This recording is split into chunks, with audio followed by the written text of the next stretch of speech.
Hello everyone and welcome to my review of the Apple Airpods. This is the second generation and I will be focusing specifically on my use of the Apple Airpods with Windows and Android devices. I've had these AirPods for about half a year now, so I would like to think that I can make a fair assessment of how they work. First off, to anyone who is afraid they might lose them, I personally have never lost them, but of course I can't speak for everyone, and I think everyone who takes care of them will not have this problem. Next up, the battery life. I've noticed that since I've bought them, the battery life may have gone down 15% or so, but it's still quite good for the compactness. I find myself charging the case about twice a week and using them pretty much every day. I personally like the look of the AirPods in-ear, but of course not everyone likes this. But seeing as more and more people are starting to wear them, you won't stand out that much when you walk around with them. When looking into the AirPods, I found out that there's not much to be found for users of Android or Windows devices, so it was kind of a gamble for me to buy them. After having used them for half a year with both my Android phone and my Windows laptop and PC, I think I can give you a fair assessment of what's good and what's bad about them. The main thing I was worried about before purchasing them was the delay. As Bluetooth devices don't have a wire, they often have a delay of multiple milliseconds. It seems that many applications such as YouTube and Netflix actually compensate for the delay.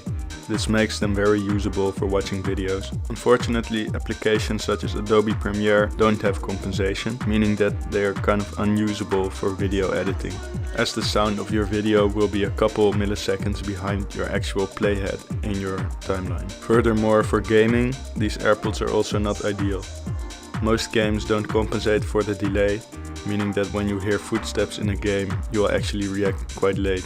Because the AirPods were designed for Apple products, on an Android phone some of the features might not work. For example, taking one AirPod out of your ear won't pause your music by default. You can, however, still double tap the AirPod to pause, and there are multiple applications that can still enable you to use the pausing feature by taking one of the AirPods out of your ear. But I believe these applications may cause your AirPods battery to drain faster, so I personally don't use them. So all in all, would I recommend buying AirPods if you are mainly a Windows or Android user? I would say yes, but only if you plan to use them, for example for commuting or for watching casual videos on YouTube or Netflix. They can most likely not replace your main headphones, especially if you do video editing or you like gaming. In that case, you will still need to use other headphones besides the AirPods. Also, in terms of sound quality of the AirPods compared to the original Apple earphones with the wire, from my experience they sound about 25% better, and I mainly experience more bass with them. But this is only my personal experience. Here's a quick demonstration of how quickly my Android phone can find the AirPods and connect to them.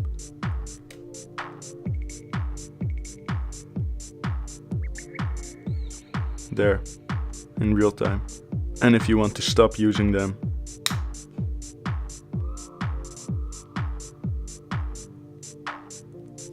this connectivity is the same on the Windows laptop or computer. But remember, if you have a computer which doesn't have a Bluetooth adapter, you will most likely need to buy a dongle. I personally bought a Bluetooth 4.1 dongle, which works perfectly. Thank you for watching my video, and I hope I have helped you decide whether to buy the AirPods for your Windows or Android device. Subscribe for more videos.